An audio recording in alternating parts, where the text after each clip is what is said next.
Yes, guys, how you doing? Welcome back to Duo Channels today. We're back on the Spurs Talk Show and we're going live to Football Inc., our second channel, Jonny and I's second channel. We hope you're all happy and healthy, doing the things you love. We were going to do two separate shows, but ultimately the big footballing story across all of the various options is, of course, Tottenham Hotspur, the impact on potentially Brentford, the impact on potentially Marco Silva as his betting odds crash in. And we've got a bunch of other stories. We're going to all merge it into one giant show over the next 90 minutes for you. I hope you guys are all happy and healthy, doing the things you love. Jonny, how the hell are you, mate? You okay? I'm okay.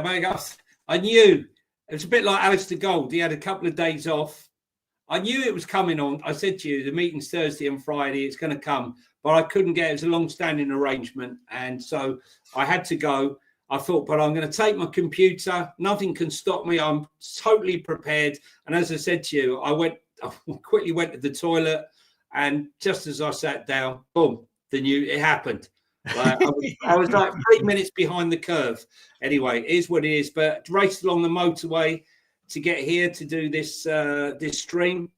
Didn't have much interest in England-Andorra. I'm not sure what the latest score is, but must be a cricket score, isn't it? I don't watch this. It looked like the old age pensioners 11 when I saw it. Jordan Henderson in the middle of the park, so I wasn't. Is he still really? Yeah. Henderson still. See, I don't even pay any attention to international football. I couldn't care less about it until when the World Cup comes. I'll obviously die hard again. But all the warm up games and the qualifiers, no interest. I can't believe Henderson's still part of that squad. Yeah, absolutely insane. Before we get into it, guys, please, if you are coming into this one from Spurs Talk Show side, if you look at the top of the comment section, there's a welcome message from me, and it does have the link to Football Inc. Your support from Spurs Talk Show would help us a great deal. So if you haven't already, really appreciate it if you can jump over to Football Inc. and spend a little bit of time over there as well to help out the algorithm and all that stuff. But yeah, you won't miss anything. And if pop back in, whichever way you're going, just enjoy the conversation. Please smash some comments as well.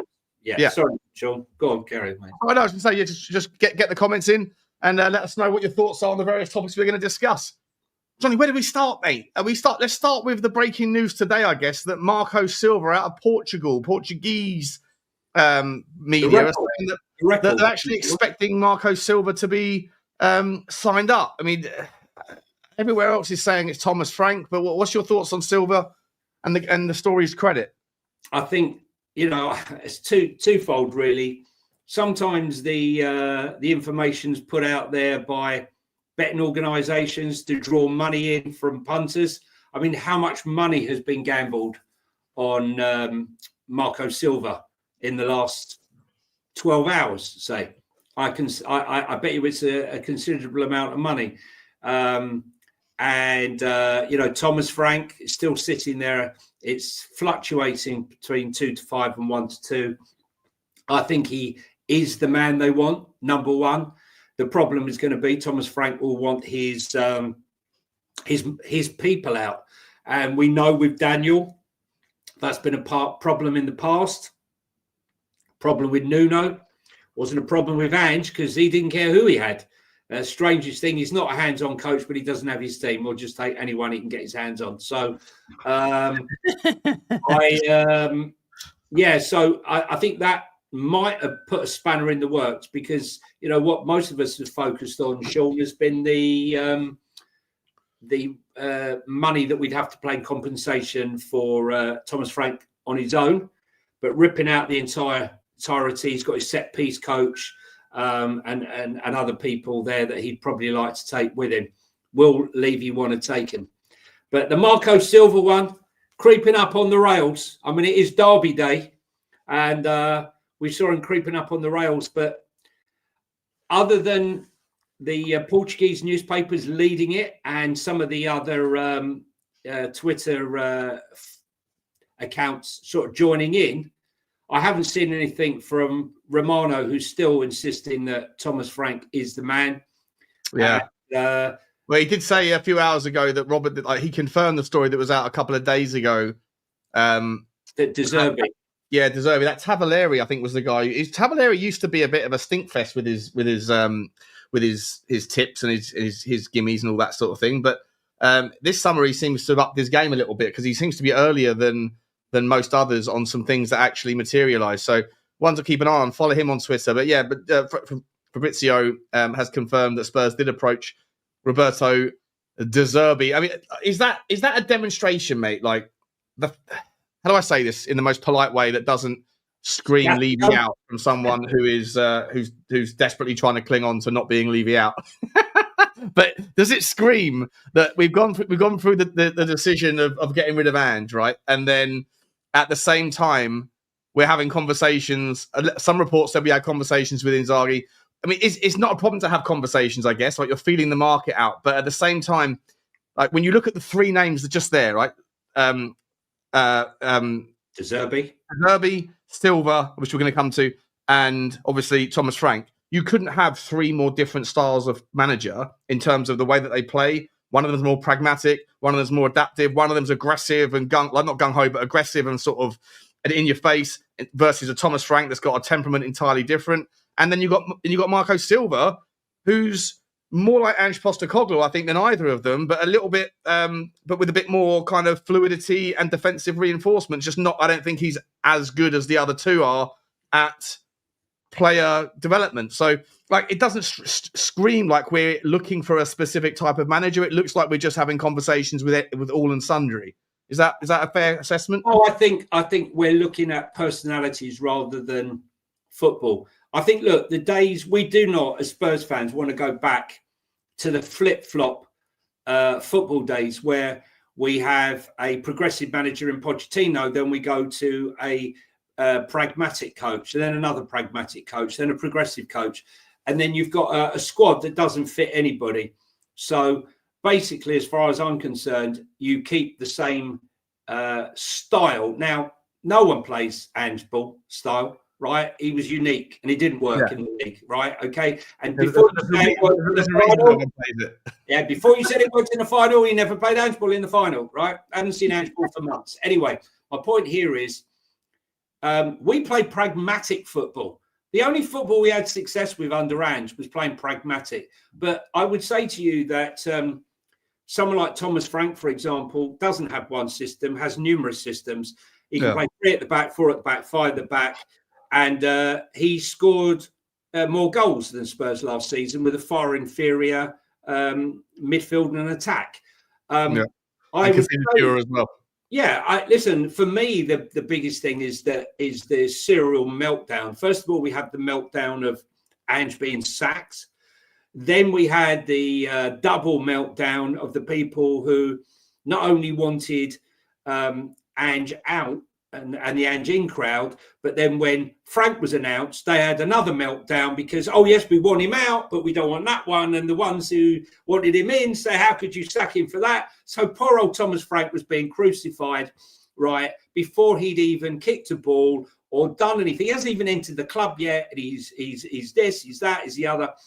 But then, just when you think it couldn't get any worse, they bring out Marco Silva, right? Sneaking up on the rails. Then the reaction is from the Twitter and Facebook crowd. Oh, no. Silva's going way too far. Oh, no, I'm going Thomas Frank. If I have to choose between the two, I don't want any of them. But if I had to choose, I'm going Thomas Frank. Look, Johnny, there's only a few things that are certain in life, right? Death, taxes, and you can't go a day without there being a Tottenham meltdown. A good old meltdown, a good old-fashioned meltdown. We love a meltdown. I mean, it's quite wild. It's quite wild. Listen, I'm not getting the same vibes that you are from the Twitter sphere or from the comment sections. Obviously, I look through the comments every day on my channel. There's fucking thousands of them, and I read through them, and I see and obviously, like, you know, this channel, or Spurs Talk Show rather, has sort of cultivated, I guess, an audience that is somewhat fitting of how we feel most of the time. Although I do think it's balanced. So I'm sure that other audiences, other channels would have different sort of vibes. But what I've always felt is that people are not saying that they don't like Thomas Frank or that he's not a good manager. The vibe that I get is that they just feel like it's a little bit underwhelming and a bit of a sideways step. And I concur with that. It's not necessarily a sideways step, but the unknowns around it versus what we had it's kind of like, well, there's all these potential disruptions. And now we're going to talk about this in a minute as well. You've got the players that are coming out. We'll go through that stuff. But like, I feel like also when you got Matt Law coming out saying that there's massive disruption, the players are angry. I think all those things are a little bit sort of difficult to swallow because, you know, most of the time when a manager that's won something at a club ends up leaving, in whatever circumstances, acrimonious or otherwise, it's not unusual for people to send a good luck message to their previous manager. Like I've done it everywhere I've been. I've always, whenever a manager's left, I've always sent it, obviously not publicly, but like, you know, it's common, right? It's not an uncommon thing. Look, these press, right? Let's be honest, right? This is a field day for them. When I had something that I posted, I'm not going to go into what it was I posted, but Matt Law contacted me sniffing a bit of scandal, sniffing that he could get his hands into a story and print it and all the rest of it. And I just said, there's nothing to see here, right? And I shut it down. And what I'm saying to you is that, you know, they're looking for any story, any mud that they can rake. And, you know, there's buyers. Everyone's buying a story, whether it's true or not, or it's embellished. But most importantly, mate, it's the negative ones, right? Because everyone...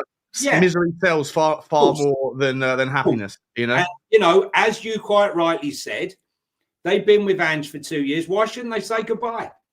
Do you know what I mean? 100%. But my point is, for 2 years, you'd say, "Look, thanks for the memories. Bye bye." Yeah, good luck. Wish you well. You know. But I just think that the way that you've sort of read the room with regarding Thomas Frank is not how I have picked it. I think most people are like, I don't hate it. But it's just like initially worth it, you know. I'm talking about, so just to clarify here, I was talking about the initial reaction from Ange out, and then the, you know, almost back up, you know, with Thomas Frank. It was too much. I can understand us getting rid of Ange, but we need an elite manager. What's an elite manager? We've had elite managers. Yeah. The truth is, Sean, Thomas Frank isn't sexy, right? Yeah, that's it. You're right, exactly. You know, his name was Thomas Francanini, right? And you know, he came from Italy.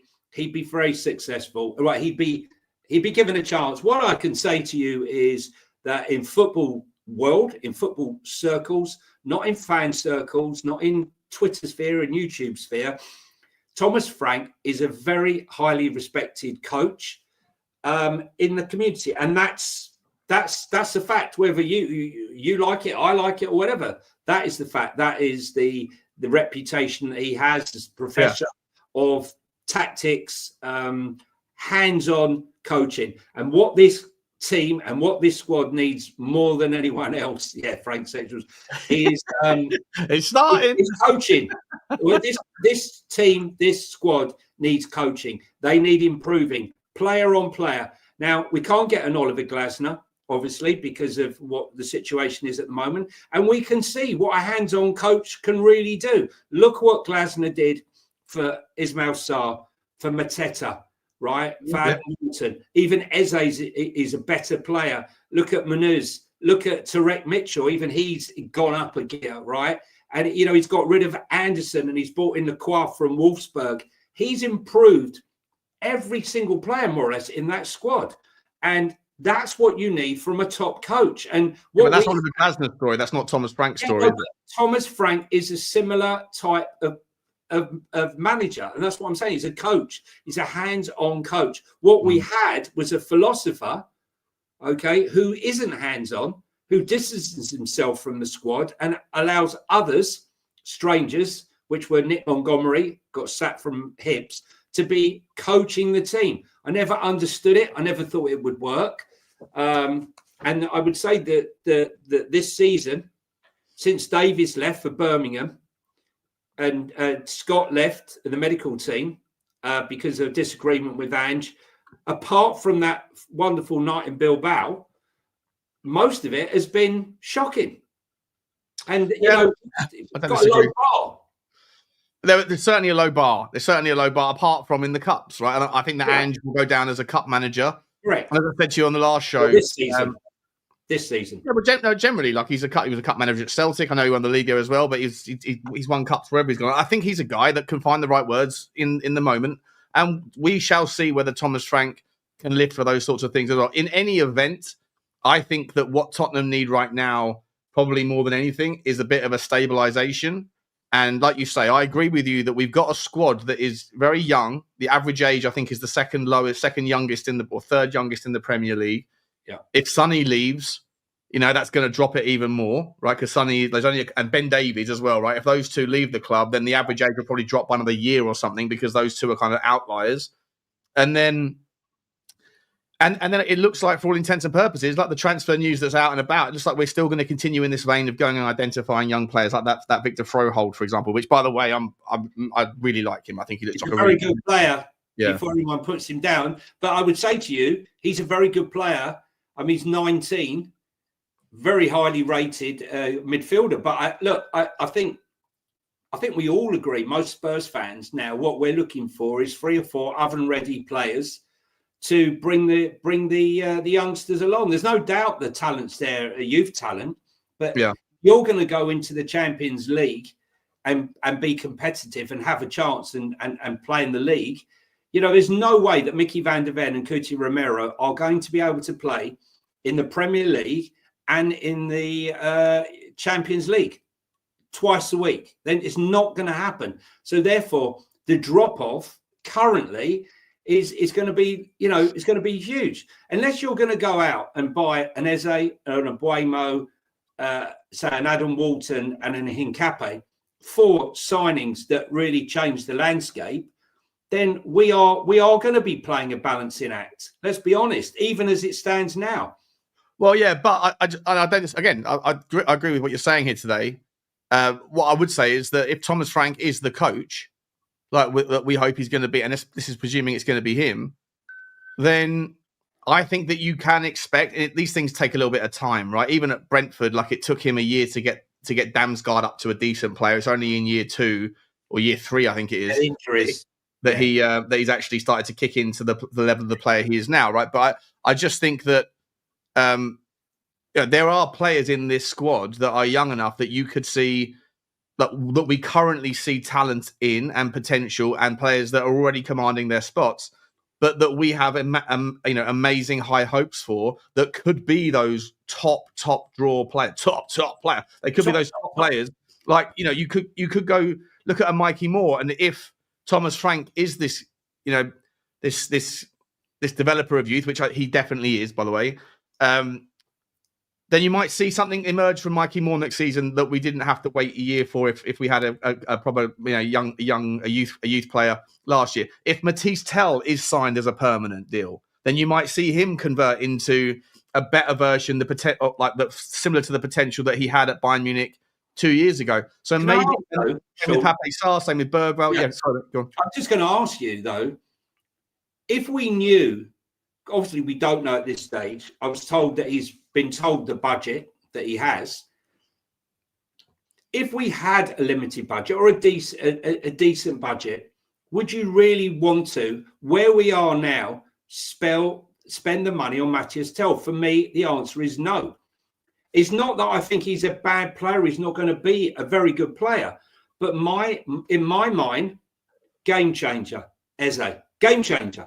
Yeah, right? Yeah. 0-0, low block, can't beat the low block. Pass it to him, drop the shoulder, bang, bottom corner. Brian Abuemo, right? Taking players out, drawing players in, creating space for others. We need a monster 6. How long will we know we need a monster 6? We've been going on about it 2 years, Sean. Monster 6, monster 6. Whether that was an Adam Walton, whether that was Edison at Atalanta, or whoever it may be, right? We need these players. And I think the thing is that Thomas Frank, having already looked to sign Archie Gray, who already looked to sign Brennan Johnson, and remember, he was going to Brentford beforehand. Now, I don't see Brennan Johnson. I mean, this is going to sound like terrible. Look, Brennan Johnson's done very well. He's our top goal scorer this season. But even those who think he had a good season scoring goals, do you really think that he's reached anywhere near what he should be capable of as a 90-minute footballer? And this is the point I'm trying to make, though. if Thomas Frank can coach, like we all know he can, then do we have some gems within our squad that will?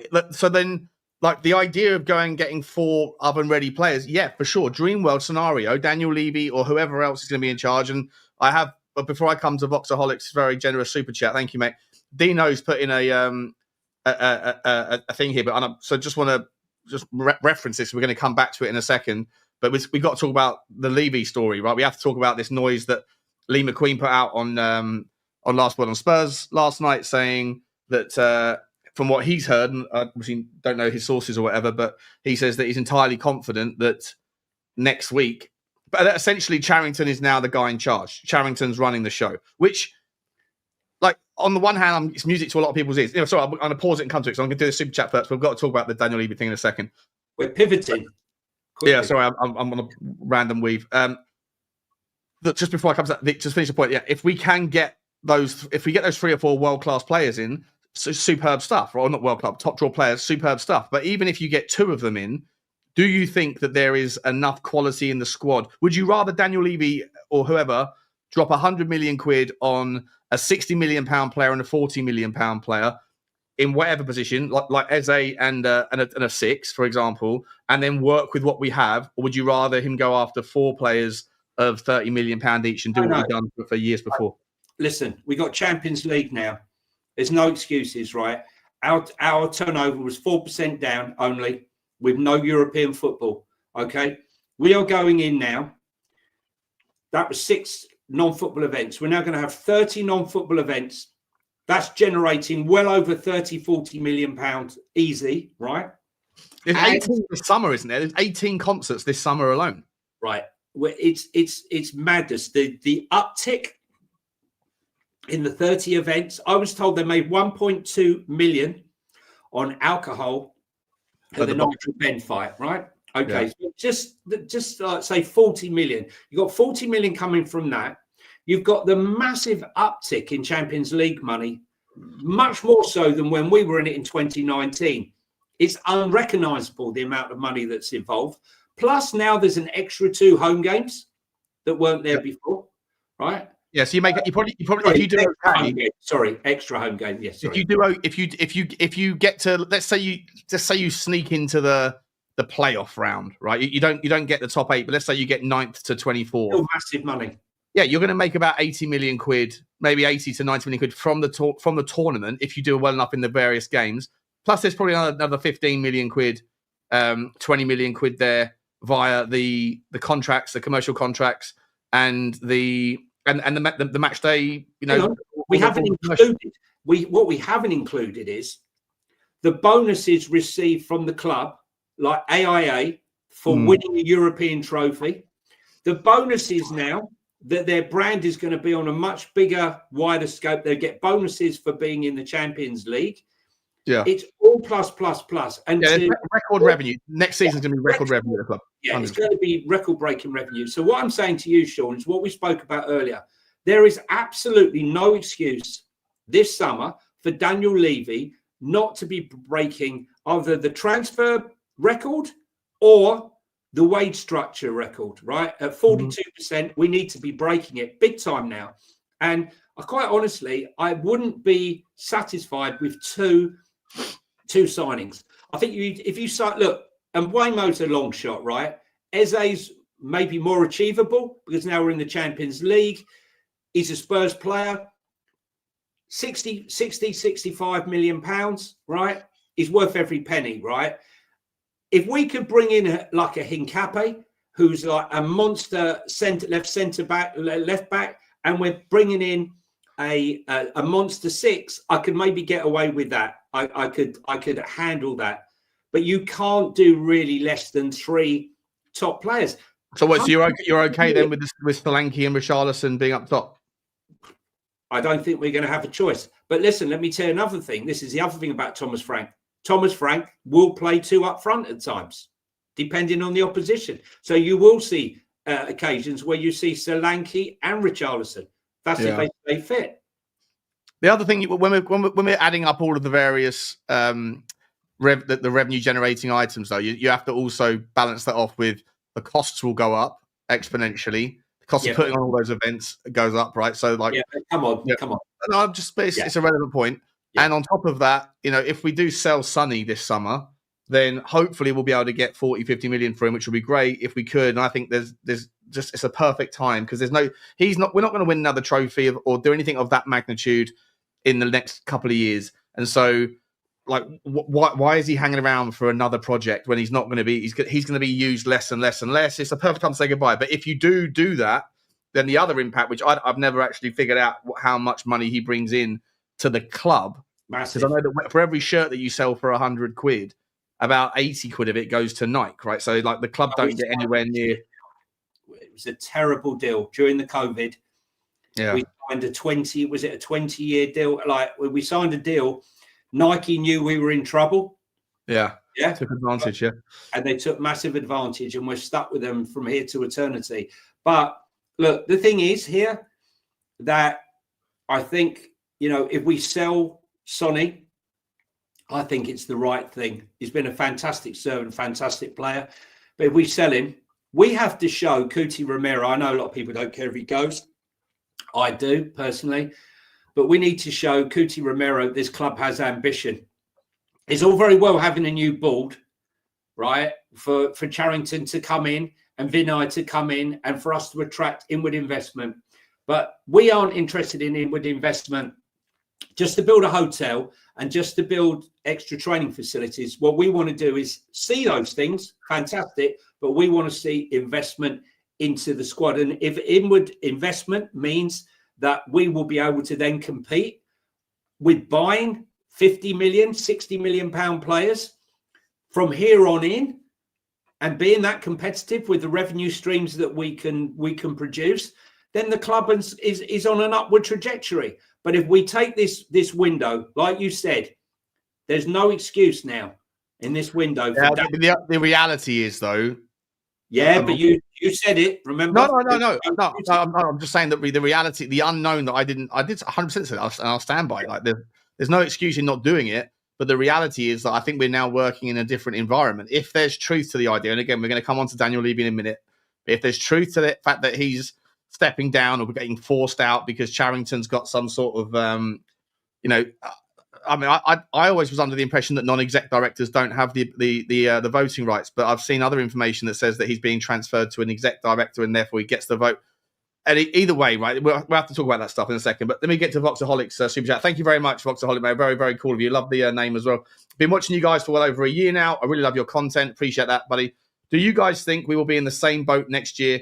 Also, if it is Frank, do you still stand by the guy after the guy view? Oh, the guy before the guy before the guy. Yeah, well, I'll take that part first. And I'll let Jonny answer the first part. The guy before the guy. Well, look, it turned out that Ange was the guy for what it's worth. Like he won the fucking trophy, didn't he? So it turned out he was the guy. He just wasn't the guy for me. And obviously he was the guy for a lot of people. But so on that basis, then the whole guy before the guy thing is a bit of a dead in the water. But I always said that Ange was going to be, it wasn't Ange that was the guy, but it was anybody. I was like, anybody that comes into the club following Conte with all of the transition, that's the reason why it doesn't matter who you are, you're going to struggle, right? You're going to struggle because of the pivot, the transition, the stresses, the struggles, all this shit. And look, fair play to Ange on that regard. Like he got it done in the end, right? In terms of the cup. But I think the league is very important. In terms of the guy after the guy before the guy, which is this guy, Thomas Frank, I think that we'll still be here. I think we'll be back doing this again in 2 years' time. Because I don't think that Tottenham are a club that can keep their fans patient long enough. And I think that as soon as there is a downtick in the various strategies that we're putting in, even our owners are too trigger happy with thinking that the next solution is the one. Now, I personally like fresh chapters. I always think it's a nice clean slate and we go again and it's exciting. Like you feel sad about the end of one chapter, but then you very quickly move into the optimism of what could be. But I just think that Tottenham are a team that will be perennially going through two, maybe, in good times, 3-year cycles. But yeah, I do think we're back here again. So yeah, I don't think that Frank is the guy before the guy. Maybe he's the guy before the guy after all. And the next guy could be Pochettino or something. And that's the guy I wanted to see come back, but that's not going to happen until probably 2027. Johnny, what do you reckon, mate? Do you reckon we're going to be here in a year's time or 2 years' time? I think a lot of people would like us to be here in a year's time, where Mauricio Pochettino has been knocked out of the World Cup, managing United States, and he becomes free. Our pre-season would have already started at that stage, I think, the end of July. But he could be the next guy in. But look, I think the thing is, we're almost wishing he would fail. I think, I feel sorry for Thomas Frank, because Ange Postecoglou, we go on about Levy pulling the trigger, but he could have pulled the trigger. Let's get this right. Daniel Levy could have pulled this trigger on Ange Postecoglou many times, okay, from probably last March through to Christmas. There's been lots of incidents, with fans, calling out the fans, Man City, Fulham, coming over to fans, Bournemouth, terrible results. The record, people were saying he'll be gone by Christmas. Fan after fan after fan, and me included. I never thought he'd last till Christmas, I'll be honest. But Levy never pulled the trigger. Even that disastrous couple of cup competitions, those two terrible performances back to back against Aston Villa and Liverpool, a lot of people thought that's him done. We need to get rid of him. But Levy, he stood steadfast. So you have to give Levy credit for that, because I would have sacked him. Many would have sacked him, but he didn't. He saw it through to the end. So this thing with Thomas Frank coming in and not being given a chance, I don't think he will be given a chance, because let's be honest, like I said to you offline before, if he's not unbeaten in the first 10 games, it's going to be, well, he's not as good as Ange. Ange was unbeaten in the first 10 games, but not adding no context to that, like beating Sheffield United, like we just won the European Championships, in the 97th minute against the team that got relegated. And, a couple of weeks, the game against Luton, where we managed to scrape a 1-0, or the game against Liverpool, where, Liverpool were robbed by VAR and terrible refereeing decisions. There is some context to that. And I would just like to see him given a chance.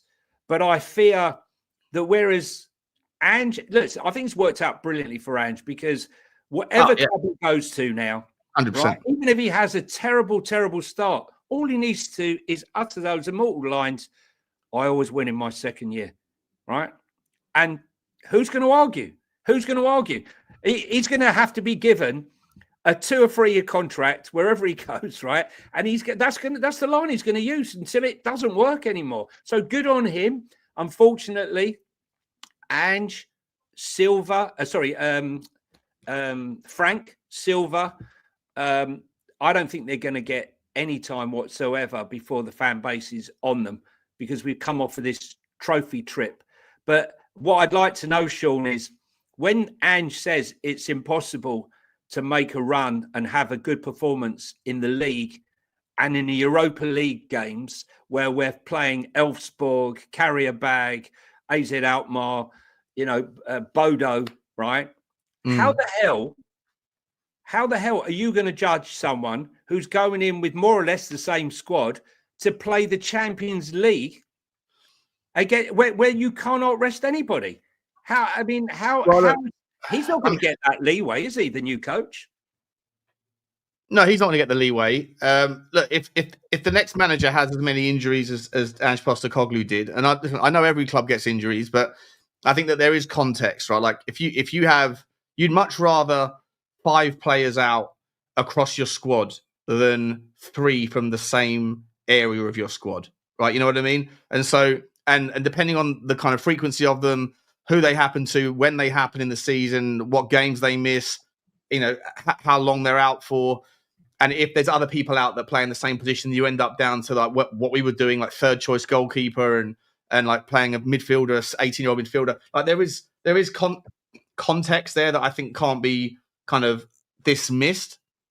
And if that same thing was to be recreated, I think even with Pep Guardiola, I think there'd be problems at Tottenham, right? So I think that, some people sort of suggest that when he was saying those things, he's saying them within the context of the environment within the injuries. But for me, you can go back to season 1 when we didn't have anything to fight for in the Europa League, and we had exactly the same situation, nowhere near as bad. And he said, "Let's wait and see. Just wait until we get all our players back." And we all banked on it. Or when Maddison gets back, when Van der Ven gets back, when Romero gets back, all that stuff. We're going to see a different version of Tottenham, and we didn't. We saw the same sort of gradual decline that started after Chelsea and sort of finished against Brighton 2 weeks ago. So I think that there is it's going to be problematic for any manager. And if they start making the same sort of excuses, you know what actually pissed me off? It was the longest time when Ange was saying, "I'm not one to make excuses, but," and then would list all the reasons why, all the excuses under the sun. Can I just say, can I ask a question here? Right, look, he rested players in Europe, played the kids, so that we had a fit squad to play Ipswich at home and Leicester at home, and we lost both games. Okay, is that in any shape, way, or form acceptable? No, it's not. So what I'm saying is, if Ange was still here, how much harder would it be to have a Champions League campaign and a league campaign? We are going into a Champions League. Everyone said it's not really good enough for the Europa League and the league. That's what everyone has said, right? That's what everyone said. You can't do both. You can't have you have to figure out a way to do both. And that, I guess, comes back down to better squad management, a better medical team. Like, one of the most important things that we improve on this summer is obviously making sure that those things are not things, they're not quick fixes, are they? They're like, whoever the new medical team. Underway, mate. It's been underway. I know, but those people are going to have to come in, get to know, half of the rehab space is understanding the individuals of the player, because no two bodies are the same. So those things just take time, but you'd hope that there's going to be dramatic improvements in there. Ian, I did just mention, mate, I didn't say Ange isn't the guy. I said whoever the next guy was after Conte wasn't going to be there. It wasn't a slight on Ange. It was a slight on the situation.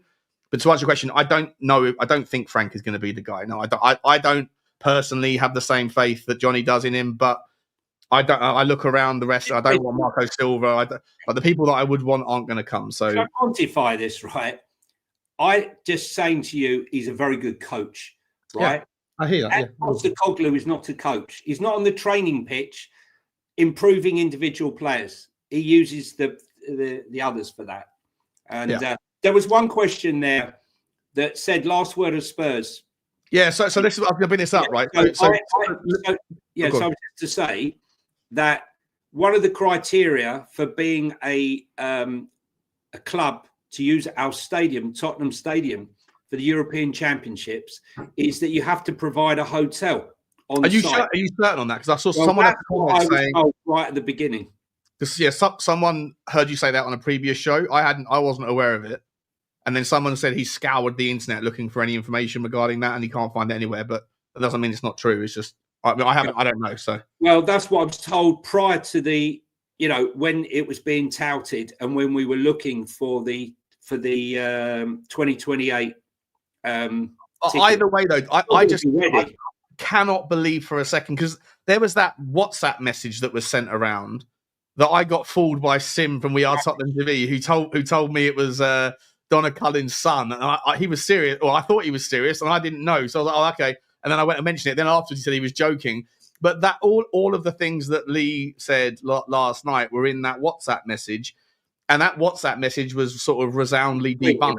Lee McQueen, yeah. So I don't know anything. Right? I'm not in any way poo-pooing Lee's comments at all. I've got no idea at all. But for what it's worth, so everything that he said about the hotel being moved and that Daniel Levy was going to get set down and all those things, that was basically the tone of that WhatsApp message that I think has subsequently come out and been told that it's that a lot of that was fake. Just laughing at all this. I'm just laughing at all this, Sean, because it's funny. Like I said, I'm going to keep banging on about it, but back in March when you and I were talking about Charrington, and I was saying this is a major game changer, him coming in as as Lewis's his private banker. No one gave a shit. No one was even interested in that. And even when Vinay came in, and I said that's another massive piece of the jigsaw, people were saying we don't want Arsenal scum on the board. What's all that about? They didn't see the big picture. This is big financial clout and credibility on the board. Something is going on. There's inward investment. This going to come. and they need it for the capital intensive project. I've been singing the same thing for weeks and weeks and weeks. This isn't something that's just jumped on because someone saw a text. No, I've been talking about this for what it's worth, though, that information that they were saying last night, like when I got so I spoke to the sports correspondent at Al Jazeera, and they're in Doha, right, which is Qatar. Yeah. And I said, "Oh, any insight you can give us?" After the thing, he said, "Oh, thanks for the interview, whatever." I said, "Is there any insight?" And he said, he goes, I don't know, but in the corridors around here, I keep hearing from local people within Al Jazeera in Doha. They're saying, "Oh, this is the first of many changes that are quite dramatic, right?" So, and I was like, "What does that mean? Does that mean Qatar are going to be buying?" He said, "I don't know. It could mean anything at all." But he said it's the first of many. So, like, I don't like. I have no idea. But if people in Doha are saying that, and I'll take him as well. I've got no idea if he's like he didn't expand that in any way, shape, or form. Then, like, that could just mean the same thing as what you're talking about, as what Lee's referencing, that WhatsApp's referencing, that there's just a lot of boardroom shakeup, or it might mean something else. But like for sure, I guess it doesn't really matter who's who was first on it. It's important to chew over what are the connotations of it, mate. Like, if Daniel Levy is stepping back or forced to because of Charrington, like, is Charrington's a finance guy? Like, if everyone's celebrating Ding Dong, the donut's dead, but then you're going to bring in another finance guy that doesn't know anything about football either. So, like, why is everyone happy about that? No. Because this is what I'm saying. Look, Sean, right? It's not a case of who's first, right? I'm just saying. I'm talking about it. I don't mean you. I mean, I was talking about it months ago. No one was interested, and I'm banging on about a load of boring crap about resetting on the board, what it means, the fact that we couldn't get the finance for these projects, we don't have the money. All I got was the club's got loads of money. What are you talking about? We don't have loads of money for any of these projects, for White Webs, the Hotspur Way medical development, and the hotel. And I felt that it was inevitable. These guys have come onto the board. Charrington is nothing to do with football. He's to do with finance. Right. But what it is the fact that Vinay is a football person. He spent 20 years at Arsenal building up the women's team, and he understands it. And fan liaison as well, something else that he's very good at. I just think it's the start of something. Do you actually believe they're going to shelve the hotel? They've already done the groundworks on it, and they bought the land and all that shit. I haven't said any of it because it's all crap. I just said to you, it's all going to be financed, but they need the money in. Nothing can be done. I know you're not saying that, but I'm saying other people are saying that. I'm saying that to me seems wildly missing the mark, right? Rubbish. Yeah, okay. Yeah. Right. Rubbish. As far as I'm concerned, absolute rubbish. Yeah, it's shelved until the money comes in. Of course it is, because they need the finance. Okay. Yeah. If I've got a house, but right now I've got a bit of land, but I can't build on it, he shelved it. No, I haven't shelved it. I just got to wait till I get the finance and planning permission. They got the planning permission. Listen, across the road from the stadium is a massive property development, right? All ready to go, all with planning permission, that should have started 2 years ago now. It's like creating a Wembley Way from the stadium, okay? Knocking down new flats, public parks, lovely. But there's no appetite. There's no appetite for it right now because it needs financing. So on top of that, mate, the third party issues, mate. I don't know if it's the same where you live, bro, but like there's more for sale signs popping up outside my road than there is in Amsterdam's red light district. It's wild, mate. They're everywhere. Every day there's people outside banging new signs in. I feel like the economy must be going into a bit of a, that's a leading indicator for me. Like when you walk around and you see for sale signs everywhere, it tells you that there's no confidence in the real estate market. And if there's no confidence in the real estate market, is that like the knock-on effect of that is, construction, all those things. So like I just wonder whether that's also a factor, right? The nervousness around the economy, the sanctions, the tariffs, Trump, Elon Musk, all these. What it is can have an impact in decision making. What it is unfortunately right now, the government might want to build 200,000 homes. Unfortunately, we sent half of Poland and whatever back to Poland. We have a massive shortage of labour labour costs have gone through the roof, and raw materials have gone through the roof. So the building cost of the development, when set out and went to a planning application, was here, and now it's up here. So a lot of it isn't viable, a viable development. I could see a scenario, for example, where someone comes in and he remains the chairman but not the head of football, and he's involved in the property development side, because that's where he's been involved in previously with Paul Kemsley and that previously, when they were buying up all the property around the stadium over the last 10, 15 years. Anyway. Yeah. Okay, well, let's but as far as like what you see then this future, presuming like forget about the investment, like let's talk about in like the right now, the short term. If you were a betting man, is Daniel Levy going to be chairman? He's not going. I'm not saying he's going in, like he's not going to sell his stake, obviously. But ultimately, if Vivian Lewis wants someone else in charge, he's not the boss, right? Like she's the boss. She's not the boss, because she's not the boss. She's the daughter of Joe Lewis, right? Yeah. Okay. They got the lawyers who are in charge of the trust. Yeah. In the Bahamas. 2 lawyers. I gave you the name last time. I can't remember the names off the top of my head. And she is a beneficiary of the trust. So what I'm saying, forget about her then, mate. I'm just saying, like, if people that are in charge of the majority stake want change, then they can influence it by getting into the ears of the people on the board, right? So that's why Charrington is there. That's why Charrington's been put on the board, right? To look after Joe Lewis's interests and the trust's interests. The thing, whether or not we're surmising that they're not happy with the fact that so many people have come, looked at the club and making offers, and they're all falling apart at the final hurdle. And to say, well, hang on a minute, we need to see, Charrington's been there to oversee it and look out for him. We don't know that. But definitely his presence on the board, along with Vinay, who's got, very well, listen, everyone was after him when he left Arsenal. Private equity in America, top private equity companies in Saudi Arabia. He was offered a top job at Newcastle. He's highly rated. And, he has a broad spectrum of job remits that he's had throughout his progression at Arsenal over the 20 years. Yeah. He bought in. I can't wait for him to get in. If Charrington, I just think if there's any truth to the fact that there is a power struggle, right? And it's a tweet that I put out the second that Donna Cullen was resigned. I was like, it's too coincidental. It's too convenient. The timing doesn't add up. Yes, she might have been retired, but all the noise now is that she was forced to step down, which is what it sounded like there was. I know you disagree with it, Johnny, but to me, yeah, go on. I was just going to say it could sound like that, but last year was told she was asked to stay on for an extra year by Daniel, and she'll be stepping down next year. So it's that noise.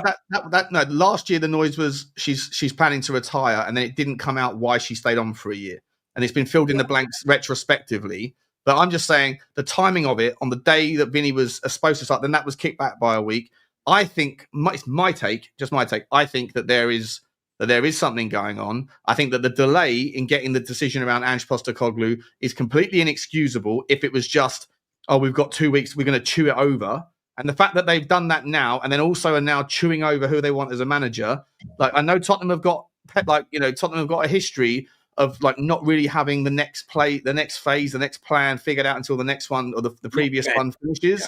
But like, I just think that they're not all idiots, and I think that they know that the momentum was there to make these sorts of things a bit smoother, a bit happen a bit quicker. And you didn't need Ange to go on a holiday. You could have done that job. You could have let him go a week earlier. I can't for the life of me. It doesn't make any sense to me. And so I think there is some sort of change. But then people that are so blinkered by their Levy out stance, and it's fair enough if you are, it's cool. I get it. But what I'm seeing now on Twitter is like this ding dong, the donut's almost dead, another failed project. And I'm just like, what is going on with this fan base? So you want Charrington in because you want a football guy, but he's not a football guy. He's just another version of Daniel Levy in a different skin. And then you're saying that the project failed. I'm like, well, I don't get it, mate. Because if you were Ange in and you're mad at Levy or the club for sacking the guy that you wanted, then you're happy. You wanted him to stay because he won the trophy. So the project didn't fail by that metric. And if you're Ange out and you're angry that he got sacked, that doesn't make any sense either because you got your way. So you could be pissed off that Ange got sacked if you were Ange in.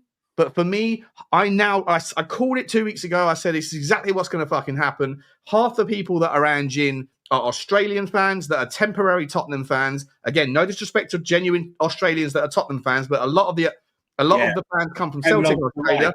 And half of them are not going to disappear. I've seen it in the comment sections. Like, oh, thank fuck, I haven't got to support this shit club anymore. Like, there was so many in my comments recently, and I think that a lot of the other Anjin people, a lot of them are just Levy outers that saw the writing on the wall and are using it as a mask to be able to get their drum banging again. Don't agree? No, look. I haven't changed my stance. I'm not flip-flop. I've said what's going to happen. I said the change is coming. I said the change is coming months ago, right? It's happened. This was just the start. And, you know, it's happening. The medical staff is happening. Fabio's coming back. I said that ages ago as well. So, like, look, the thing is, what I'm trying to say here is, you know, it ain't going to be built in a day. We know whether Levy goes today or tomorrow. The thing that this club needs right now is inward investment, okay? Because I don't want to hear, look, they ain't going to be putting in any more money into the club, Sean. We know that. They've stated it. Joe Lewis stated it about 2.5 years ago. He's not putting any more money in. And if they're putting any more money in, the only person that's getting diluted will be Daniel. So it ain't happening. It's not happening. So, you know, things are changing. You know, we've already seen massive change. We've seen Ange go. We've seen Charrington come in. We've seen Vinny come in, right? We've seen change already, and there's more coming. So, you know, just be patient, you know? Yeah, but at the same time, like, I need them to get in, and I need there to be... I mean, we've still got to wait. Here's a question for you. Do you think that if Paratici's the guy that's... if he is going to come back, and he's not back until July the 1st. No, he's back. Listen. Well, we haven't. I mean, there's no movement on any players, is there? We're not advanced with anyone. So we're not even really linked with anyone. It's all just bullshit. Listen. Let me tell you, right? Because it's Paratici. Paratici Sean. Who does the plate spinning thing? Cool, Sean. Right, mate. Honestly, football conversations about transfers beginning flipping March and April, mate. Months ago. Right? Months ago. Do you think Cunha conversation with Man United, the fact that we haven't pulled the trigger is another matter. Conversations take place over months. I know how it works, mate. I'm just saying that we haven't had, there's no concrete links with us for anyone. And under Paratici's previous reign, there was 4 million links a day because that was the way he conducted his business. He used the media to get the interest. So I'm saying that there's none of that. So I'm saying, is Paratici's delayed arrival a demonstration that we won't do business until late? No. Okay. Just because he can't officially come in, Sean. Come on, mate. Come on. You ain't green behind the ears, mate. Come on. Just because he officially can't start, right? You're not listening to what I'm saying, mate. I don't think you're listening to what I'm saying. I acknowledge that. I'm saying, but the links aren't there. There's no links. There's fuck all links. The links we're getting are from... I'm having to go back to teamtalk.com to get my daily videos out. They were coming in every minute. Come on, we've had them. We've had the bullshit links. Sane and all the rest of them, yeah? We've had all the links. Sane's probably the only one that got that might have had the bullshit links, right? Okay, we've had loads of them. We've had loads. The thing is here, right? You know, you want it, you know, you want to keep Lang. I mean, I heard all the thing. Lang's brilliant. Lang said, no, he's not. No, he's not. Neither Scott Munn. I think the whole trio, Scott Munn, the cyclist, Olympic cyclist, bullshit. He never had a proper football background. If you're going to say that Scott Munn and Vinny are even remotely comparable, they're not. Vinny's on another level. 20 years at Arsenal, mate, running a football club. whatever you might hate them, but at the end of the day, he's got a better background. Johan Lang, his best thing that he's done is brought in Lucas Bergvall. That's his best deal, and he'll be remembered for that. According to Matt Law, he's staying. I didn't say he wasn't staying, but if you think he's working under, I mean, I saw one where he's gonna be helped by Fabio. Yeah, okay. Yes, Johan. In your dreams, mate. I didn't say that you didn't say he was. I'm just saying, referencing this thing. In your dreams, Johan has remained as sporting director to lead the search for a new head coach. Sporting director is the top spot. So is that a temporary thing, or do you think that is a does that has not come back to work under Johan Lang? Okay, simple as that. I'm saying, but Matt Law has said that he's remained as Matt Law can say what he wants. Well, he's, with all due respect, mate, he's someone who's tied into the club. He gets fed stories. If you want to believe that Fabio is working for Johan Lang, then that's fair enough. I'm saying we don't even know if Fabio's coming back for sure yet. We think we do. All the stories said that, but then there's been no noise about Fabio Paratici forever, has there? Johnny, mate, if you're, I don't know, mate, dude, you say, I don't know what to make of it, mate. You say you can't talk about things, but you're saying these things. Drop it and move on. Well, but we're having a conversation about Johan Lang. I don't know where's this energy coming from, mate. It's a strange one. I'm just having a conversation with you. This Matt Law is the Daily Telegraph. I'm just saying that he's saying that Fabio will be working for Fabio will be helping and working for Johan Lang, and I'm just saying that he's being helped by Fabio Paratici. He's not working underneath him, right? They're saying that, yeah. So is it I mean, what does that? If you think he's been the director of football, right, for Juventus for 10 years, and he's going to come to Spurs and work under or by the side of Johan Lang, it doesn't say he's working under it. It says help. So could it not be that they just have two different remits? But one of them is looking for certain types of players. Maybe Johan Lang is going to work. I mean, I think it's a fucking too many Chiefs thing. It doesn't make any sense to me. If that's true, I think it's stupid. I think that Johan Lang should be either don't go with Fabio Paratici if they value Johan Lang's effort, and clearly they value Johan Lang more than they value Scott Munn or Ange Postecoglou, because Postecoglou's been kicked out, Scott Munn's been kicked out. If he's staying, then I think that the idea of them working I agree with you, by the way, if they are working hand in hand and they've got different, it's who would you put your money on? Who would I rather have? No, who would you put your money on? If I'm looking at the squad, of Fabio Paratici's signings for this club, going through them, bar two probably crappy ones, on the whole, right? On the whole, Destiny Udogie, 15 million, Papasar, 12 million, Vicario, 17 million, Porro, 40 million, Romero, Bentancur, 17 million, Kulu, 35 million, right? Yeah. I look at his signings, and I don't see value for money. Listen, Bergvall is. I said to you, it's like his European trophy, really, isn't it? That for him. Yeah, but is that enough? Is one, because I think he massively overpaid for Archie Gray. Massively overpaid for Archie Gray. Said it at the time. I really liked Archie Gray when I looked at him, but I one of my more popular videos, I said, it's an outrageous amount of money to pay for someone who has never kicked a Premier League ball, right? So, What about Solanke? Do you think 65 million for Solanke was not toppy? Look, yes, of course. I think you can make the argument, but at the same time, I think the context of the environment was that, first of all, he's English, he's homegrown. You pay the Premier League tax, you pay the English tax. Second of all, there was a lot of transfer, a lot of desires for strikers, and very little supply, a lot of demand at the time. I think that, if someone like Gyökeres goes for something similar, then obviously that will kind of be used as a benchmark, right? Like a value benchmark or like a comparison basis. But I think that the environments were different.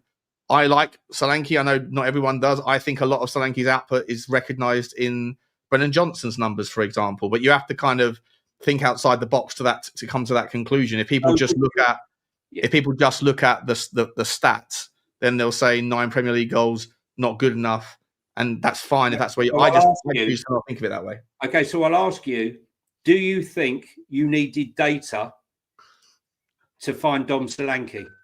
Do you think he used data to find Dom Solanke at 65 million? No, but Because I think data would have found you Gyökeres or other strikers. It wouldn't have identified Dom Solanke. Right. It happened to be that Dom Solanke was a player that they could get hold of. So they made the data fit the player rather than looking and using the data to find the player, is what I'm saying. That's what the data model is used for. Yeah, no, I hear you on that. And Lang's used it for. Do you think we're doing the data to the same degree as like Brentford and Brighton are they? Like we haven't got our own company doing it. We're probably just using fucking Y Scout. No, we're not. You know? No, there's a guy who's gone in there. There's a guy who's went in there when Fabio was there, offering his services and his system. It was tested out. So we're going in there probably about 4 years now. It's about 4 years in now.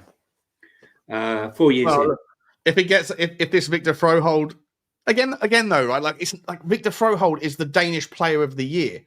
You know, like you kind of go, like I could have probably just typed in who's the Icelandic player of the year under the age of 23. Like, I don't, you know what I mean? Like I'm not sure if is it. It's not just. I know, but I'm saying that these young players that we're linked with, like Hugo Larsson, right? Like anybody who watches German football will know of Hugo Larsson. You don't need the data. Like again, I'm with you on the point, by the way, that like the data fits the initial the initiative rather than the initiative fits the data, that finds the player. So I'm completely with you. You're putting we put the cart before the horse. And on that basis, I'm completely with you as well. And by the way, I feel like we sound like we're having an argument here, but I'm actually it's really strange. Like I just feel like I find the whole story about like if he's staying on as sporting director, then if Paratici comes in and is getting given a role above Johan Lang, I think that's problematic because like why? Johan Lang's not a kid. Why? I think you've got too many cooks. Okay, so who's the cook you're choosing? Paratici all day long. Yeah, 100%. But I'm saying, so why are we fucking keeping Lang then? Well, I said that right from the off.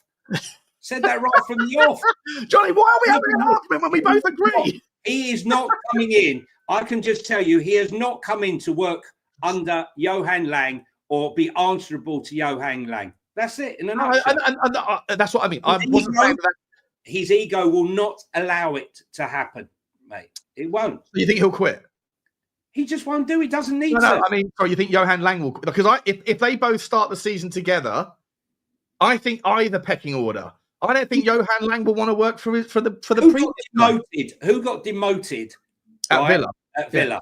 Yeah, right? I know. Yeah, Moshi, right? So, like, look, it's if we're moving, there's going to be conflicts there, mate. Because Johan Lang came in when Paratici was here prior. Then Paratici obviously had to step down because of his legal issues. Then he's working in consultancy roles. Johnny, you've worked in organisations before. In fact, you've told me a story about a guy that used to be that you worked with, right? That was just like fucking like that all the time. Yeah, I've been there.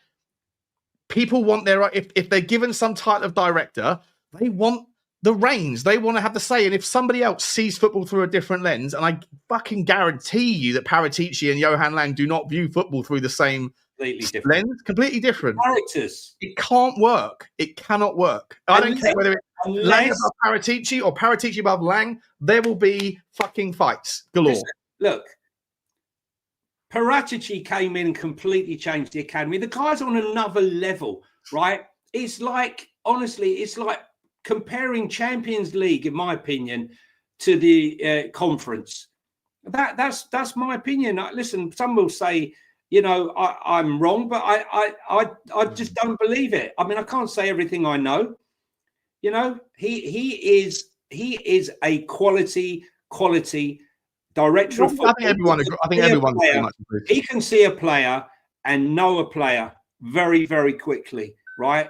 He's the eye test and the data test. He works with both of them combined. And yes, he's an opportunist. We know he's an opportunist. Look at the two late buys that he bought from Juventus in Bentancur and Kulu.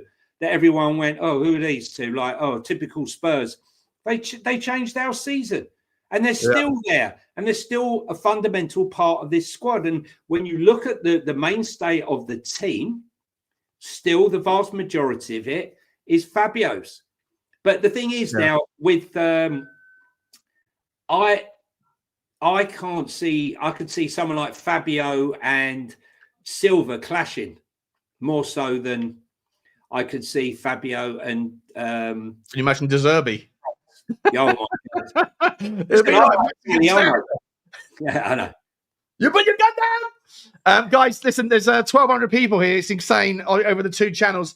If you are here on Spurs Talk Show, please just jump up to the comment section. The top of the comment section, there's a pinned link, and click on it and spend a little bit of time over on Football Inc. But that's our second channel where we're streaming here today because this is the main talking point of the day, obviously. But tomorrow we'll be back on over there talking about all things football, whatever that is. VAR to finances, VAR, transfers, everything. So please, smash that like button. Please smash the subscribe on both as well. Totspur63, thank you, mate, for the super chat. Says Charrington sounds like he should be a character in Succession. The running of Spurs is as equally absurd as the TV series. But yeah, man, it's bonkers here. Like, and I kind of wouldn't have it any other way. Like, imagine if you were a manager, like if you were a fan of, I don't know, where isn't there that much drama at the moment? Like, if you were a manager of Fulham, if you're a fan of Fulham, there's nothing really going on in the world of Fulham, is there? Like, it'd be boring as hell being a fan of Fulham. You know, you like a bit of drama. You love it. That's why we keep coming back. Have our chances of winning the Super Cup increased? Massively, because basically what we're going to do, we're going to have a new coach and then we're going to park it in front of the goal when we play PSG. Yeah. I just think a little bit of part of me is like, if the Super Cup was within 3 weeks, if it was at the end of the season rather than the start of the season, I think you should have given it to Ange, you know? But the fact that it's at the start of next season means you can't obviously do that. But like, can you imagine if Thomas Frank comes in and his first major game, wins a trophy in his first game? Yeah, the most successful manager of all time on a trophies per minute basis. Broken all records. Yeah, never to be broken again. 100%. Thank you, Mort. Appreciate you, mate. And then Graham Spurs GCTV says, thanks. Strange things are afoot at the Circle K, Shawnee. Yeah, mate. I mean, look, I don't even know if there was a few transfer stories we can talk about. Just wanted to show you this stuff, mate. I've sort of bookmarked a couple of tweets for us to thank you, Graham. So Peter Chat, so Return of the Shelf, who someone was telling me weeks ago, Sean. Where were these people weeks ago when I was going on about it? No one was interested. Well, yeah, I mean, all the same crap that I basically saying the same thing, right? Yeah. Thomas Frank is interested in taking over from Postecoglou, according to Matt Law. Frank would ideally want to take a number of members of his Brentford backroom staff with him to Tottenham. Now, we spoke about this at the start, right? That's not as problematic now that Ryan Mason's out of the way? Do you expect Matty Wells to go with Ryan Mason? Because they're best mates, aren't they? So Matty Wells might go with Ryan Mason to West Brom once he gets his feet under the. I don't know. I think Matty Wells may want to stay on. The interesting thing is, I've forgotten his name now. Not the set piece coach. It's one of his coaches, innovative coach. Villa? No, Thomas Frank. Oh. Anyway, he's the guy that came up with the idea with Frank about blitzing defenses in the opening 3 minutes, where they designed this system to just overload and catch them by surprise. And you saw Brentford early part of the season. You're looking for that edge here and there, and they did it. I'm not sure how many times they did it, but they did it quite a few times at the beginning of the season.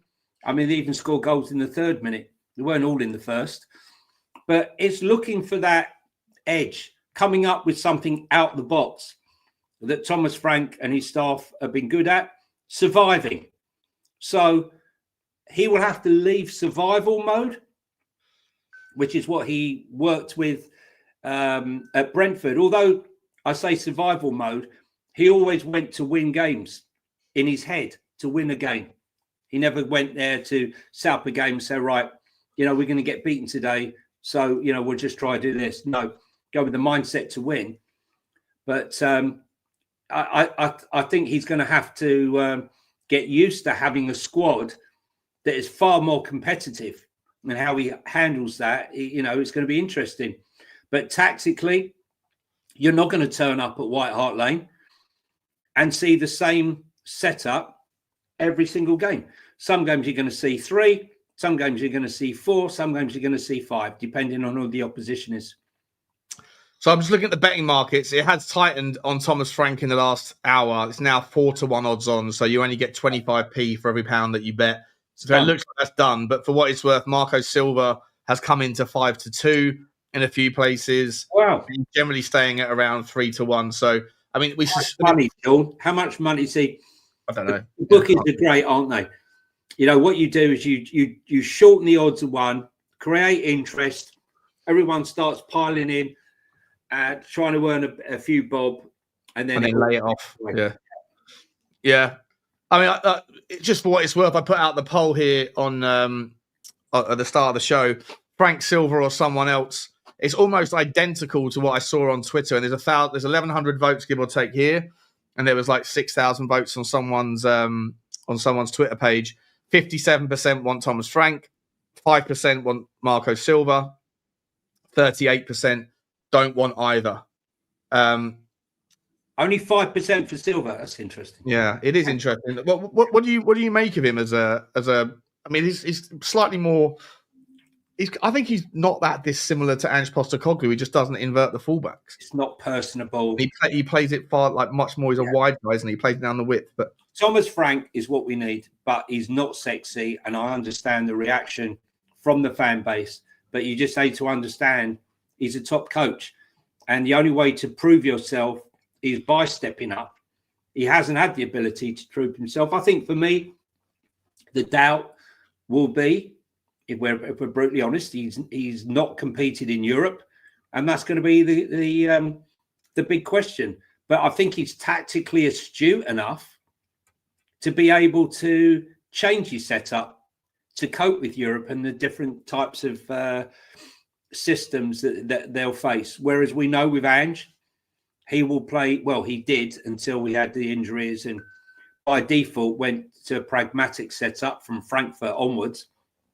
But before that, we saw at Galatasaray ripped to shreds. AZ away wasn't pretty either. So, I'm just looking forward to a coach that's going to get on that training pitch and improve players. I don't know of a player, apart from Lucas Bergvall, in the last 2 years who I've seen improve as an individual. I've seen Areola improve players. I've seen Glasner improve players.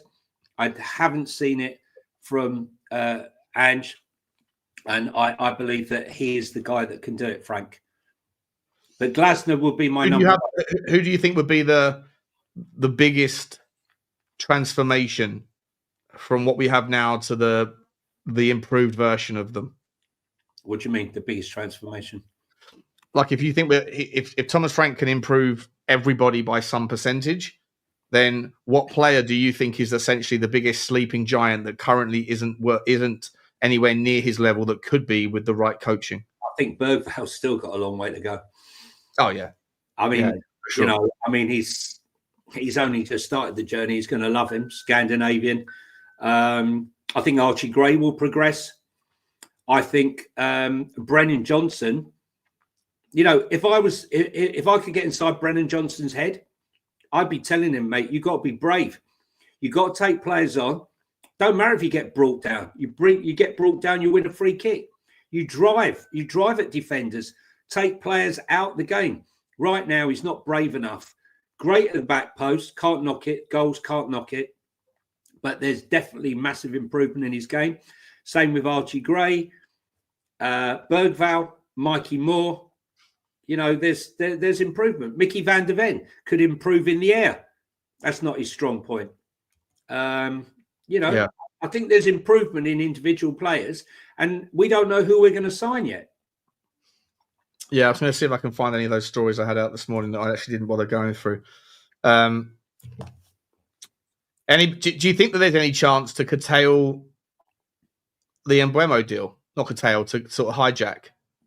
It's not signed and sealed yet. Man United are not willing to pay his wage, or they're like, it sounds like it's done, but Newcastle United are just losing their minds about Manchester United's ability to spend money, and that they can't do it to the same degree. It's like they don't understand FFP. Well, I don't understand. Listen, it's very difficult to understand when you have Jim Ratcliffe getting rid of the cleaner, cutting all their Christmas bonuses. We're taking a £20 Christmas bonus. We're getting rid of the canteen. We don't have any money. We're about to go bankrupt. And then, you're paying 400 grand a week for Rashford, 300 grand a week for Casemiro, so on and so on and so forth. And you're cutting all of this stuff. And then you go and spend 63 million on Cunha. God knows what he's on wage-wise. He won't be asking for less than 250, 300 grand a week, because that's what everyone else is on. Yeah. And I don't understand where they're going to get the money from, because yes, they have assets that they could sell, but who's going to buy Jadon Sancho when he's on 300 grand a week, right? Chelsea turned down Chelsea would rather pay the £5 million fine than bring him into the club for 25 million, because it's the whole package was outrageous. Rashford, the same. I think he'll only go out on loan because no one's going to pay the wages. Casemiro, same thing. Garnacho, you'll get out because he's not on massive wages. I think I saw a story this morning saying that that he is going to leave the club this summer, essentially. Yeah. And maybe Kobe Mainu, which really would be a shock if he did leave. I'm not sure the reason why. Would you take him? Yeah, he's going to be a player, isn't he? He's a player. He's a really good player. Man United need to hang on to him. Ahmad's not doing anywhere. He was going to go 70 million quid, 60 million quid. No, can't remember how long he's got left on his contract. Actually, if he goes to an English club, I think the people will pay a little bit more for him. Blaine, thank you, Blaine. How you doing, mate? Good to see you, buddy. Appreciate you as always. What gets my goat right now? Chelsea about to sign Jamie Gittins. Takes their spend to over £1 billion in under 3 seasons. It's been over much more than over $1 billion, haven't they? Blaine, I think they spent like nearly 1.6, haven't they, or something? Madness. Maybe that's their net spend. I don't know, but how is this still not under scrutiny? Well, it's because they have the ability to sell their women's team to themselves, and then the hotel to themselves. Oh, wait, fuck! I forgot to mention this. Did you see the Premier League clubs got together for a meeting last week, and they didn't even talk about closing the loopholes on the hotel and the third party stuff and the property transactions, because they floated the idea. And guess what? A couple of extra clubs basically pivoted away from their long-standing approval of FFP to go, now there's no point. It's too. Who they could be, Sean? We don't know who they were, but part of me thinks maybe it's West Ham. Could be. I'll be back 1 second, Sean. Keep it going. No worries, mate. No worries. I don't know. Like they didn't even bother discussing it because they floated the idea. And there was absolutely no interest from anywhere near enough clubs to be able to make the rules. FFP and PSR will not get any stricter, will not get any tighter anytime soon. Because, well, I've mentioned it 1,000 times, right? Like this is a little group of them that are all working. Listen, just don't. What's good for the goose, I'll say it again, is good for the gander. I'll scratch your back if you scratch mine. Let's fuck this shit over. Forget about it. Stop it getting any worse. And then those of us will never forget the ones that supported us in this. And there's, you only need 14. You need 14 votes in favour. They already had 5 that were voting against. If they get 2 more, it's done.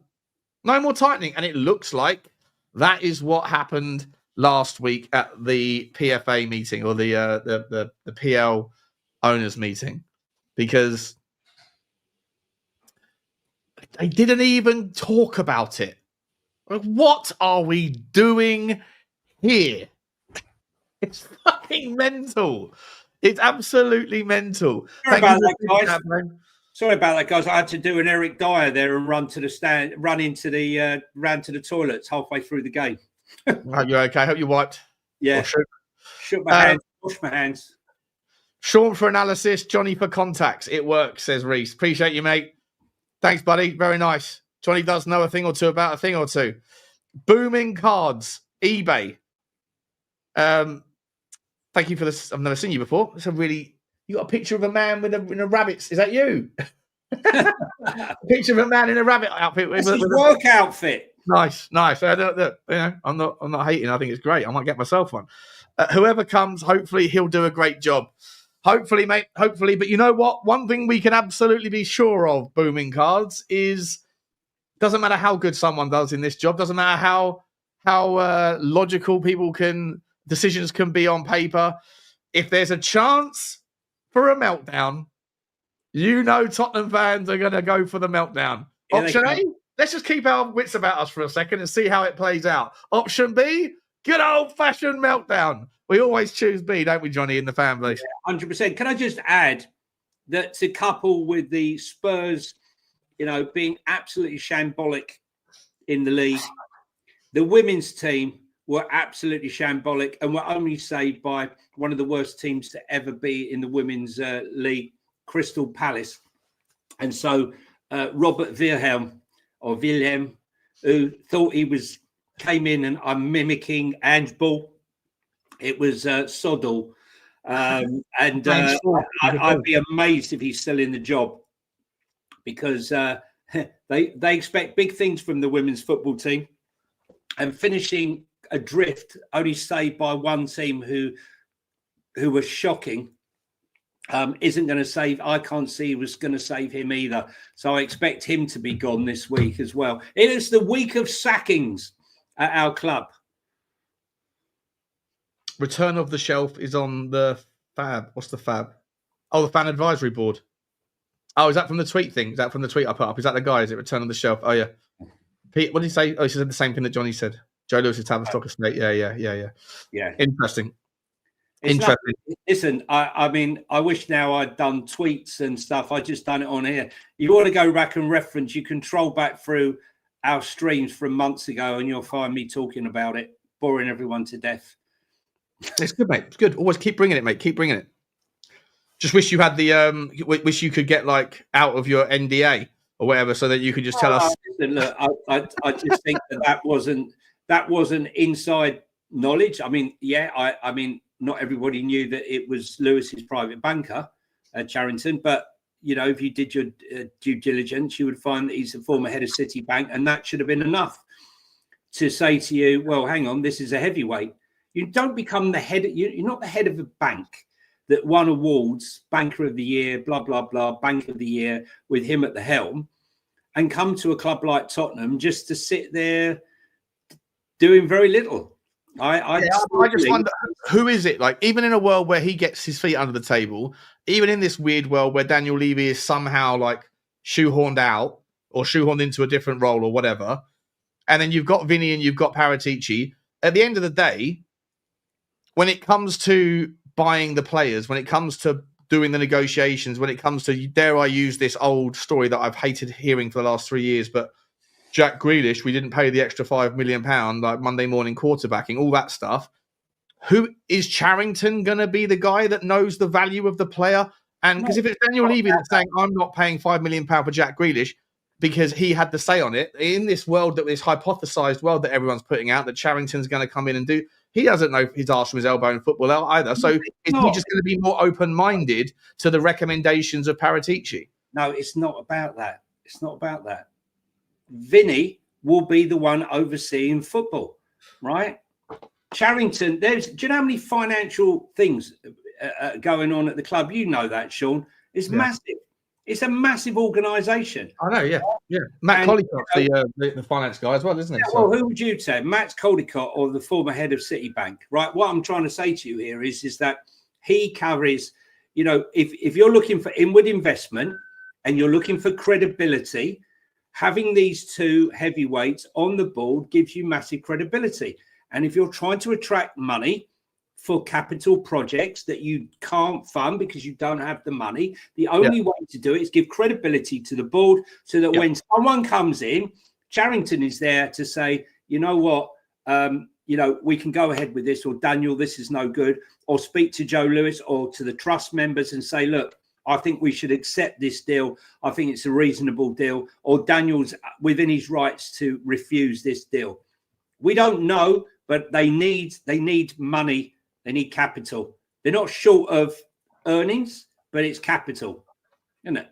Yeah. No, but for me, the question which is on everyone's lips, I guess, is that when it comes to buying a top draw, a top level player, a needle mover, where you have to pay you up in the 65, 70 million pound, or the negotiation on the Eze deal, for example, if that was to ever materialize, and how do you figure out a way to make Crystal Palace right without having to get rid of all your cash in one lump sum? Before, it was Paratici and Johan Lang that were doing the ID and then starting the ball rolling. But it was Daniel Levy, or then it was intermediaries if there was a foreign player that would take over that stuff. And then eventually it was Daniel Levy that would come in as the knight, the shining knight on a horse, thinking that he would save the day. And ultimately, sometimes he fucked it up, sometimes he got it done, but usually overpaid in the process. But then haggled and fucked up a lot of them on the way as well. Under this new potential boardroom shake-up, who is it that's going to be approving whether you actually forego the player, or you actually get on board and negotiate and on the structure? Yeah, but Vinny wasn't doing that at Arsenal. That was Edu. But he employed Edu, right? Yeah. Okay. All right. So he worked with Edu. Does that give you a clue? Right? He worked with Edu. He brought Edu in. He brought Arteta in. He worked with him. So what I'm saying to you is, he will work hand in hand with Fabio, right?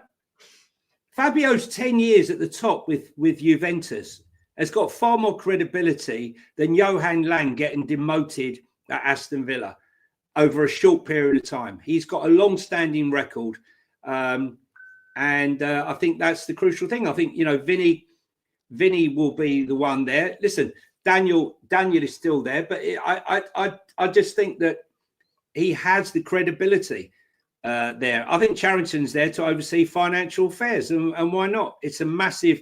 We're talking about potentially 600 plus million coming in now with 30 events and Champions League. What do you reckon? I think the revenue, the peak revenue was 543. Well, I think or something. I think we'll get to 615. Yeah, 615, 620, something like that. I think it's easily going to be a 600 number. I actually think it could hit 650 if we have a decent run, potentially. Possibly. With 30 events, Sean. Don't forget the uplift of the events. Yeah. Sponsorship. Who knows? You can already tell the language on the account statement will be, yes, it's been a record year, but the costs have gone up significantly as well. Let's not leave that bit out, because otherwise it's going to make me look like I have to go and spend some money on some players. I don't want to do it. But just someone like, if you look at something like QIS, right, at PSG, they have spent untold fortunes in the pursuit of success. And then they realized, actually, you know what? Buying Galacticos isn't the way. Buying great players, the best players in the world, young players in the world, and trying to group them with the top manager was the way to go. And it's worked out for them. But if you're coming in and you're buying a club and you're buying an asset, you want to grow the asset. So to not invest, in the club, to me is nonsensical. I can't say, why would you buy Spurs or buy into Spurs and not want them to have funds? And the great thing about our club now, through Levy, having been so pragmatic over all these years, is our FFP and PSR headroom is like huge. It's probably at 250 million now, isn't it? Without having to worry, 220, 250. Yeah, well, I mean, under the old vision, it would have been different. Under the rules that were going to come in to get to the I think it was 85% was the intended thing with the anchoring rule. We would have been fine either way. But yeah, under the 105 million pound loss thing, we got loads of space. Like there's no concern about that. That's what, unlike most of other clubs, like coming into Newcastle, they couldn't spend a fortune. Yeah. Someone could come into Spurs and inject a large amount of cash into the running of the squad. I don't believe any buyout or any investment is going to be a buyout. I think even if it was a buyout, it would be a rolling buyout. 10%. To clarify that, you can't just put £500 million and then just put it into the accounts. Like, that's not how it would work. A lot of that would get taken out by the dilution. Obviously, some of it would be probably put across for the projects. But even if it wasn't, you can't just add 500 because that's not revenue. That's an investment, right? So it's a different rule. So you can't just then spend £500 million on players. But what they might do, say for example, they decided that the buyout will be 3.5 billion. Okay. And the buyout will be over the next 4 years or 3 years. Okay. Rolling, acquiring stock over the next 3 years, because you're not going to increase the value and have to pay even more money for your other 10% in the next and the next and the next. You'll set that number right from the off. Oh, but in terms, so that's fine. But in terms of the ability to spend money, you still can only spend what your club generates in revenue, and investment doesn't count. The only thing new investors do allow, new investors give you an extra £30 million for 3 years, right? So so there's that side of it, but also what there also could be is the ability then to sell your left arm to your right arm and move it back. Well, we've got that, but Sean, what I'm saying to you is we've got so much FFP and PSR headroom, they could invest the money and spend the money without breaking any rules and without having to manipulate and circumvent the rules. We could play by the rules and spend big money. And that's why I'm saying if it does come through and we do get an investment in, I don't want to hear any bullshit stories this summer. We need to spend money. We need to spend money. And if we don't... I sit there and I go, well, look, Matt Law's got, credibility, right? He gets fed stories, but that doesn't mean the stories are always true. Sometimes that they're pushing narratives to set the fans up for reality, right? So when they says we've got to sell to buy, I'm like, maybe we have to sell to buy if we want to pay for Eze in one lump sum because we're cash illiquid. But this notion that there's no money is bullshit. It just takes Daniel Levy to do what he's already doing, which is moving money around into various subsidiaries. He's just doing that for his own ends rather than for the benefit of the club. And so, that will change. But Johnny, I know you've got to round off because the missus is getting home. So it's a perfect time on the hour and a half to send it off, mate. We'll just hit the guys. If you're in there, can you pin to the top? Still pin to the top, is it, Sean? Yeah, still there. Yeah. You hit the Football Inc, please, and if you're in the Football Inc, like and comment. It all helps the algorithm, and hit subscribe, please. We're trying to grow it, and if you like football other than Spurs, obviously, and just like football in general, we'll be doing that as well. So lots of interesting stuff there. Yeah. Thanks for listening. Sent to my rant. I just look. I think we all are fed up. We had that amazing moment in Bilbao. We had that incredible parade, which unfortunately I missed, and I had to watch it on YouTube because I'm still in Bilbao. And it feels like a lifetime ago right now. And I want to get this sorted. I think we all do, know where we're going, and try and get back to that night in Bilbao and enjoy ourselves till the summer starts. And we go ahead and win the Super Cup, and not only end the season winning a trophy, we start the season winning a trophy, and Arsenal fans are crying even more. What a beautiful... Do you know what it is? We're in limbo right now, gentlemen, right? And I feel like the last 24 hours has been one step out of limbo. But if you know where the phrase of limbo comes from, obviously it's a kind of afterlife concept. So I just don't know whether we're going up to heaven or down to hell, depending on who we get in as a new manager, what happens with the spend, and how we use it. Samaritain, the Pro Jew song, not sure what that is, but thank you for the super chat. Booming cards, come back in, another one. Thank you, followed. Yes, that's me. Costumes not mine.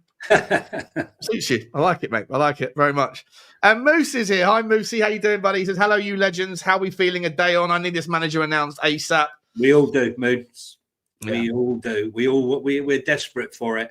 I was waiting. I said to Sean, it's going to be Thursday, Friday, the week before.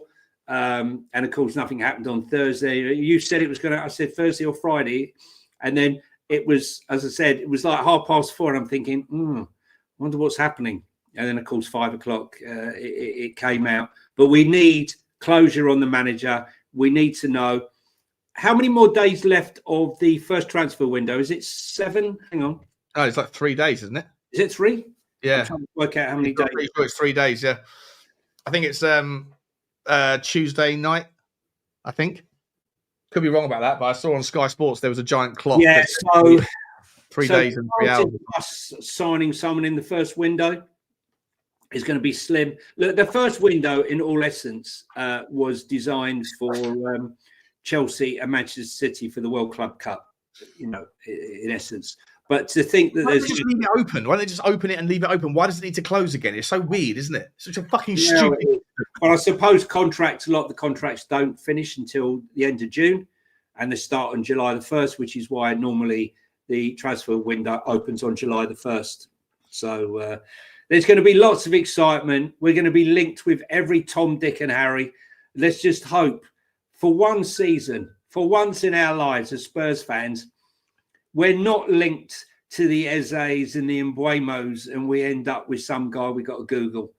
That we got on the cheap. It's time now. He screwed up the opportunity in 2019 to kick on after making the Champions League final.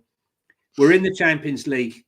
It's been a long way. It feels like forever since we were in it, and I think we got to grab it with both hands. Huh? Better to have tried and failed, Sean, than never to have tried at all. And I think now's the time. And as you said last few months ago, 3 months ago, you feel now is the time where Spurs have to break their transfer record or their wage structure. Yeah, listen, there's degrees of trying, though, right? I feel like Daniel Levy could say, we've always tried. We tried, but we just weren't quite there. Yeah, but how hard did you really try? Yeah. How hard did you try? You know, did you pick up the phone and dial the actual number, or did you dial the wrong number and go, well, I tried, but it's just not connected. So, you know, go and get Ryan Nelson. $1 million short, you know. We shall see. Guys, we'll leave it there. Thank you very much. Cheers, Moosey. Cheers, everybody. Thanks, everybody, for coming by. Please make sure you do smash the like button on this one, on the Spurs Talk Show and on Football Inc. And if you haven't already, literally just at the very top of your comment section, there's a link to Football Inc. Really appreciate it. Tomorrow, you'll see us over there together, talking about all in sundry from around the market. Have a wonderful Saturday, guys. Go out and enjoy yourselves. Get drunk, have a cider or two. And I'll see you bright and early with the dog. And I'll see you later on with Johnny. Cheers, Johnny. Appreciate you, mate. Right. See you soon. See you guys. Ugh.